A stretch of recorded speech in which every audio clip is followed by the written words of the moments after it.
पीले दांत वाली बहू। रंजना कभी ब्रश नहीं करती थी। उसे कितनी बार उसके माँ बाप ने डांटा, लेकिन उसका कोई असर उस पर होता ही नहीं था, जिस कारण से उसके दांत पीले पीले हो जाते हैं। शादी के बाद। अरे बहू, वैसे तो तुझ में कोई कमी नहीं है, पर तेरे दांत इतने पीले कैसे हैं बेटा? कैसे मतलब? कोई सर्जरी थोड़ी ना कराई है। वो तो क्या नाम, मैं ब्रश नहीं करती थी तो पीले हो गए। अब क्या करूं? आप कहें तो लाल करवा लूं या फिर काले? यार ये क्या है, क्यों माँ से लड़ रही हो? लड़ रही हूँ? अरे मैं लड़ रही हूँ या ये बोल रही है कि दांत पीले हैं, पीले। अरे तपस्या थोड़ी ना की है इन्हें पीले करने के लिए। बकायदा ब्रश नहीं किया है 20 साल तक, तब जाकर। छी, कैसी बात कर रही हो? ये उस वक्त तो पीले नहीं थे जब हम लोग तुम्हें देखने आए थे। अरे तब साफ करवा लिया होगा डेंटिस्ट के पास जाकर। अब देखो कैसे पीले पीले लग रहे हैं। रंजना सास की तरफ गुस्से से देखती है। फिर शुरू हो गई पीले पीले पीले। अरे पीले तो तब भी थे जब मेरे हाथ का रसगुल्ला उड़ा उड़ा कर खा रही थी और बोल रही थी, लड़की नहीं गुणों का खजाना दे रहे भाई साहब आप। खैर, अब वो लोग करते भी तो क्या करते, पीले दांत वाली बहू पल्ले पड़ी थी तो झेलना तो था ही। एक दिन कीर्तन में रंजना गाना गा रही थी। अरे कमला बहन, माँ का द्वार है, यहाँ तो सब शुद्ध होकर आते हैं, फिर अपनी बहू को ब्रश भी नहीं करवाती तुम। दूर से पीले पीले दांत भक्ति में बाधा उत्पन्न कर रहे हैं। अरे कोई 2 साल के बच्चे थोड़ी ना लेकर आई हूँ मैं बहू बनाकर।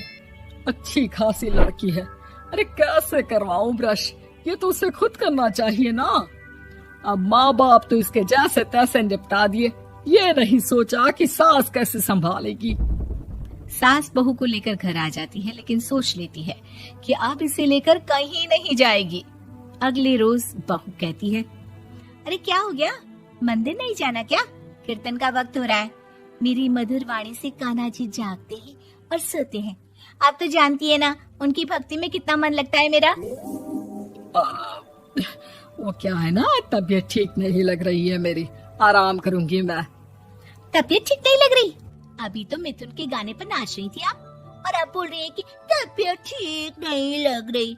अरे भक्ति में मन लगा लो सासू माँ, ऊपर जाना है, क्या मुंह दिखाओगी आप? हाँ? सास को बहू की बात पर गुस्सा आ जाता है। मैं क्या मुंह दिखाऊंगी, इसकी चिंता तो ना कर, समझी? अपने मुंह की चिंता कर, जो ये पीले पीले दांत लेकर हर जगह पहुंच जाती है। पता है लोग कितना मजाक बनाते हैं। ना जी ना, मैं नहीं जाना कहीं तेरे साथ। तो ये बात है। कोई ना, मत जाओ, मैं अपने कमरे में ही बैठकर भक्ति कर लूंगी। ऊपर वाला दांत थोड़ी ना देखता है, मन देखता है, भावना देखता है। और अरे बस बस, तू सब कुछ दिखा, बस ये सफेद चमकदार दांत ना दिखाना किसी को, है? जा यहाँ से। बहू को सास की बात का कोई फर्क नहीं पड़ता, वो तो जैसी थी वैसी ही रह जाती है। सुबह नहाकर किचन में खाना बनाना, फिर खाना खाना, कीर्तन भजन करना और सो जाना। एक दिन, माँ जी मैं सहेली के घर जा रही हूँ, शाम को लेट आऊंगी। हाँ हाँ तो जाना, मैंने कौन सा तेरी आरती करनी है घर पर बैठकर।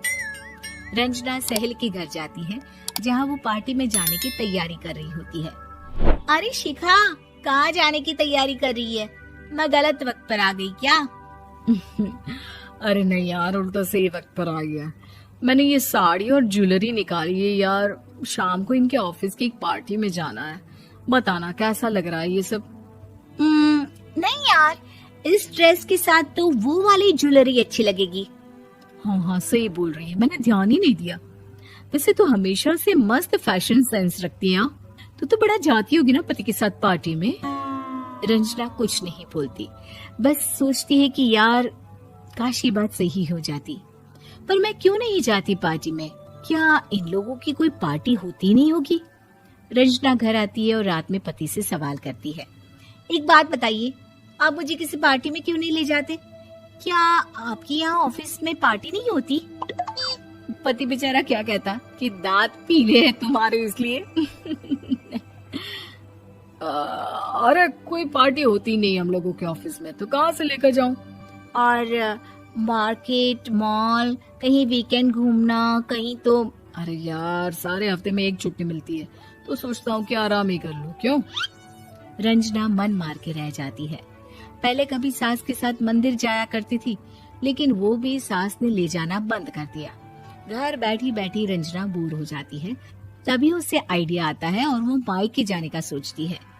सासू माँ, 2 दिनों के लिए मम्मी के घर जा रही हूँ। अच्छा ठीक है, आराम से जा। और हाँ, माँ से कुछ अच्छी आदत सीख कर आना कि कैसे शरीर के हर भाग की तरह दांतों की सफाई भी जरूरी होती है, समझी? शुरू हो गई ना आप। वो लोग आपकी तरह नहीं है कि छोटी छोटी बात का बतंगड़ बना दे। उन लोगों के लिए मैं मायने रखती हूँ, ना कि मेरे पीले पीले दांत।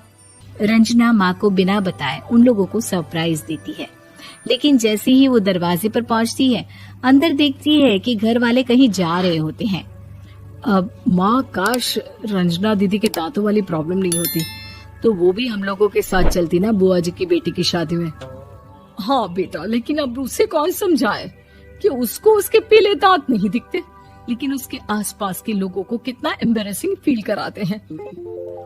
मुझे तो कितनी बार उसके स्कूल की टीचर ने शिकायत की कि उसके साथ कोई लड़की बैठना भी नहीं चाहती, और ना ही कॉलेज में कोई उससे बात करना चाहता था। लेकिन पता नहीं क्यों उसे ये बात समझ में ही नहीं आती। कोई कमी नहीं है उस लड़की में, बस यही कि दांत पीले हैं। वो तो भला हो जीजा जी और उनकी माँ का, जो दीदी को जैसी है वैसे ही रखा हुआ है। रंजना को अपने घर वालों की बात सुनकर बहुत दुख होता है।